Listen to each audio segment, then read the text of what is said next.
What is up, my beautiful people? It is day 63 of no drinking. As you can see, I'm in my new place in Raleigh, North Carolina, having a blast. Very thankful, and yeah, I can't complain. With that being said, we're going to dive straight into some Bitcoin content. But first, I weigh 246 pounds. When I started first making these videos, I weighed over 270 pounds. The only thing that I've done is just barely go to the gym and just eat really good and not drink alcohol.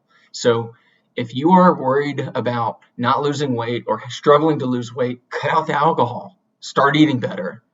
Give it a couple months. I bet you're going to lose some weight. With that being said, we're going to dive straight into some Bitcoin content. So there are 21 million Bitcoin ever to be made or mined. There are 8 billion people in the world. If we take all the Bitcoin supply and divide that by the population, we can see that you hypothetically get 0.002625 Bitcoin per person, although that number might fluctuate as more people are being born and dying every day. So with that being said, we're going to take this number and plug it into our Bitcoin retirement calculator. As you can see, at my current age of 31, if I was to invest what everyone could own if it was split evenly, $253, if I needed $5,000 a month, monthly expenses during retirement, so $60K a year, and if I were to invest $350 a month into Bitcoin, or $16,800 a year, given the fact that I'm not wasting money drinking alcohol or going out and splurging and buying stupid shit, we can see that the retirement age of 65, life expectancy of 85, annual inflation of 5%, and a power law, let's put this down to 2. What we can see is my current stack, if I were to do this today, would allow me to retire at 65 with over $9 million in the bank. Granted, none of this is, all these models are subject to be broken. None of this is financial advice. I am just simply using calculators that I find online and taking a interest in spending money in other assets instead of spending money on drinking, making stupid decisions, buying Ubers, buying junk food, and just pissing away my weekends. So what I'm doing instead is I'm researching, I'm developing myself, I'm trying to become a better person, and we're going to see where it takes me in the future.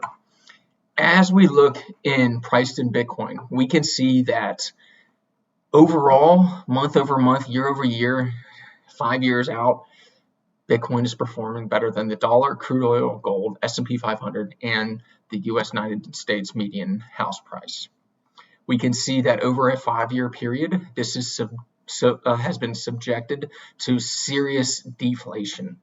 Bitcoin is a deflationary asset, and I think it's going to be interesting what happens over the course of the next few decades. Politics aside, I think that everything is getting digitized. Money is getting digitized. We're not using cash anymore. We're using Venmo. We're using Cash App. We're using Strike. We're using River. People are using Kraken, upholding Coinbase. These are going to become the new Charles Schwabs. People are going to change over their money from legacy financial assets into decentralized financial assets.